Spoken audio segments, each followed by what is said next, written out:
Some breaking news on the injury front. UCLA quarterback Wilton Speight will be out ahead of UCLA's matchup against Nevada in Week 2.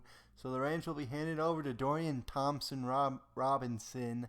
The true freshman will get the start here against Nevada in Week 2, as Nevada is fresh off a win last week in the first game of the Nate Burleson era. They took down Rice by a score of 24-10. UCLA fell to Texas A&M in their opener, so they'll be looking to get their first win of the year at home here against the Mountain West foe. But hello everyone, welcome to the Nevada Wolf Pack Dynasty here on NCAA 14. I am Husker Ninja. We'll be bringing you Nevada football action all season long here on the HN Sports Network. But hello, welcome to the Rose Bowl here in Pasadena, California. The UCLA Bruins are set to host the Nevada Wolf Pack. Some Week 2 football here, non-conference action. Nevada starts with the ball, 2nd and 10. Gandry rolling out, fires deep. That'll be caught by Fossum. And there will be another 15 yards tacked on to the end of the play for a face mask. But a big gain right there for Caleb Fossum on the reception from Ty Ganji. 3rd and inches later in the drive. Ganji unloads deep. That'll be Fossum again. Caleb Fossum with 24 more. And into the red zone go the Wolf Pack for the first time today. Couple of big pass plays here on this opening drive. Ganji's completed both of them. Got 47 yards already today. And we'll see if Nevada can punch it in and take the lead here early. 3rd and 12. Ganji throws underneath. It'll be caught by Day and Henley. That'll be a gain of 9. Not enough for the first down. However, out comes a field goal unit. Spencer Pettit's kick is through the upright. The studio update, number 17 Stanford hammers San Jose State. Fresno State wins its debut against FCS West 51-13. Now Thompson-Robinson going to lead this UCLA offense out for its first drive. And there goes Robinson down to the Nevada 40. 28-yard scramble for Thompson-Robinson. And on first down, he's going to scramble again. He's got some more running room inside the 20, down inside the 15, down to about the 8-yard line before finally being brought down. Now, first, that ball is stripped. It comes loose. It's picked up by Nevada, the first turnover of the year for this Wolfpack defense. So that was a big strip right there. Just knocked that ball loose. And a big recovery there from Rufus. And Nevada with the turnover, they'll look to add on to their 3-0 lead. A 3rd and 7 on the ensuing drive. Ganji back to pass. Pressure comes, and Ganji's dropped for a loss of 8. A big-time sack right there for Andrews Jr. It's his 2nd sack of the first quarter already. UCLA gets the ball in good field position. Dorian T. Robinson going to be blown up for a loss of 4 on first down. Big stop in the backfield there from Meter. And we will see if UCLA has any kind of answers on 3rd and 14.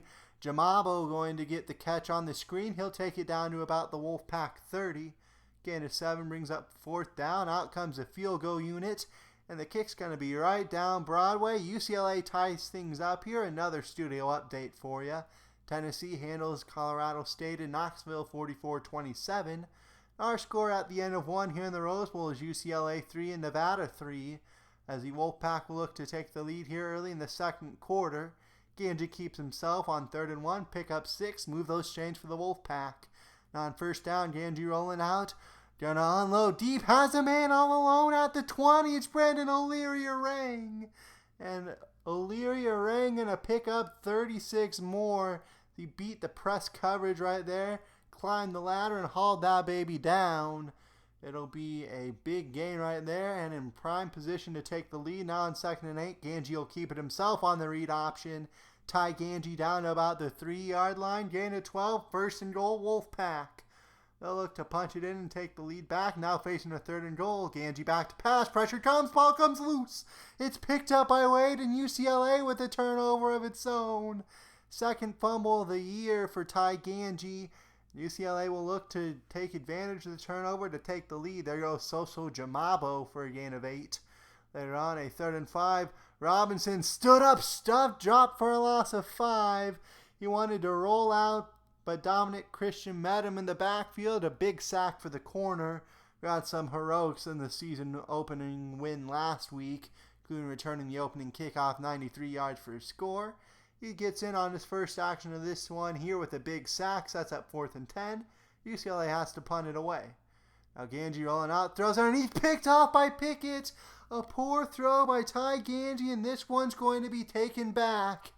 Pickett with reservations for 6 as the defense comes through with a touchdown of its own. UCLA will lead at 10-3 here.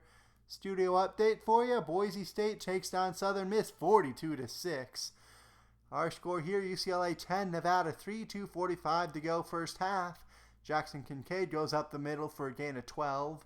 The junior tailback having himself a solid start to the year. On 3rd and 1, Kincaid will pick up 4 and a 3rd down conversion for this Wolfpack offense. But the drive would stall out, and on 4th and 6, they're going to go for it, not in field goal range. Ganji hit as he throws, pass is incomplete. And Nevada would actually get the ball back on 1st down. They'll throw underneath. That's picked off by Lake. The 3rd turnover this first half for Nevada. 3rd turnover of the half for Ty Ganji. 2 interceptions and a fumble. And UCLA would be in prime position to try and capitalize. A field goal attempt to end the first half is through the uprights and good. UCLA will take a 13-3 lead into the locker room here in the Rose Bowl. We'll kick it out to the studio for a halftime show next. And we'll pick things up here in our halftime show. San Diego State and New Mexico State locked in a close one in Las Cruces, New Mexico. The Aggies looking to get the win here. They're down 38-35. Has a man all alone down to the 15. But on 2nd and 12, San Diego State would come up with a game-clinching fumble recovery.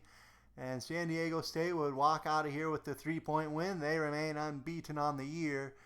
Juwan Washington, 2 consecutive 200-yard games to begin the year. He'll be a problem for the Wolfpack when they meet in a few weeks.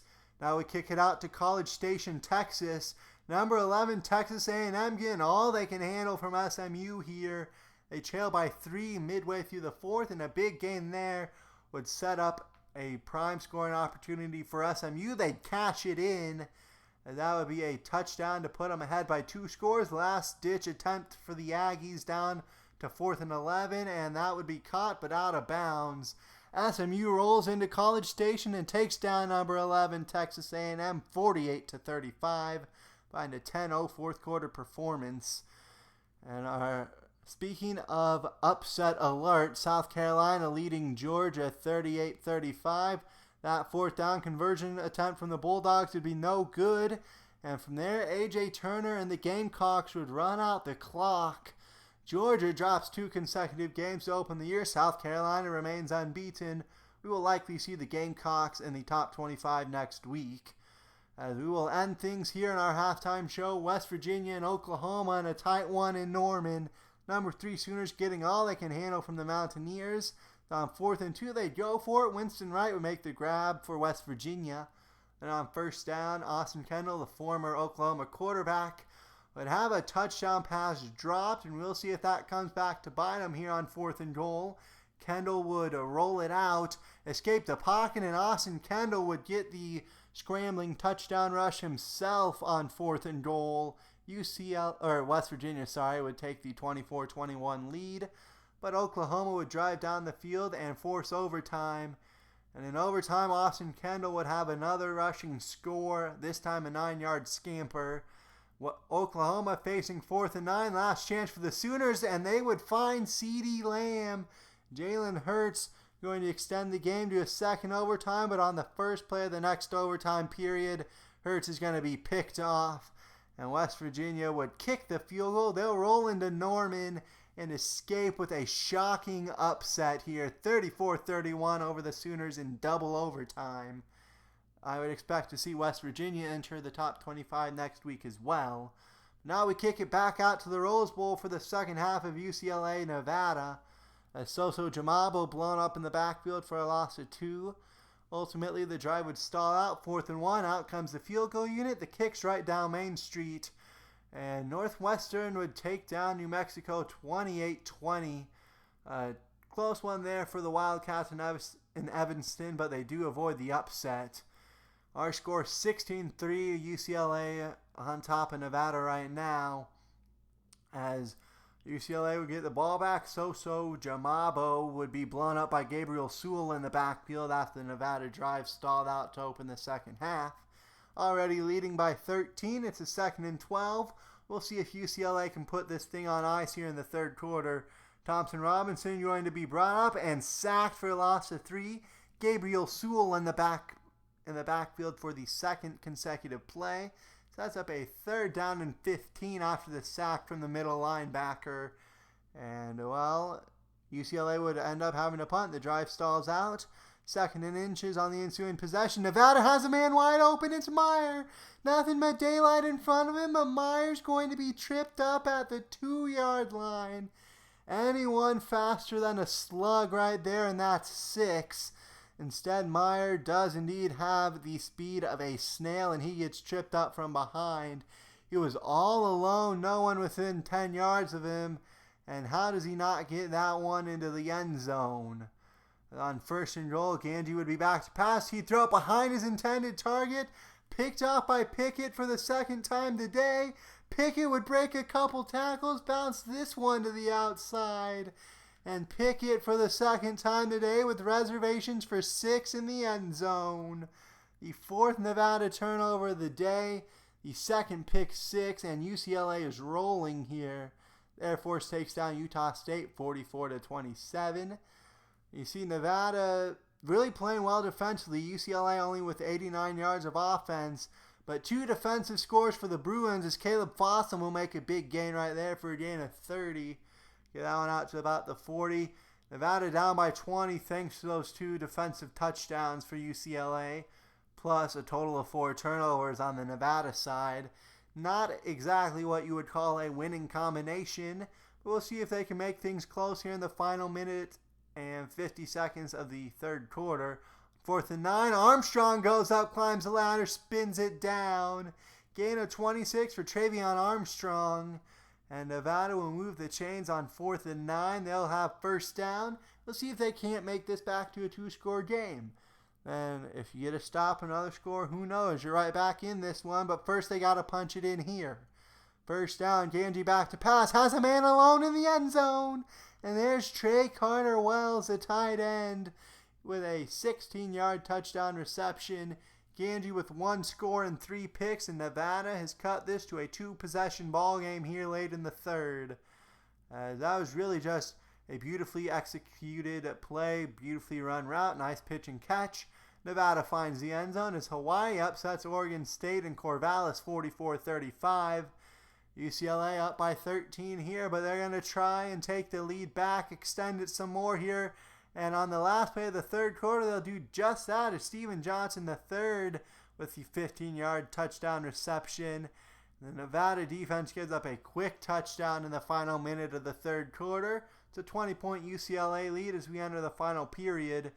Ganji on the first play of the fourth quarter, unloading deep, wants it all, and he'll be picked off for the 4th time today, the 5th turnover for this Nevada offense.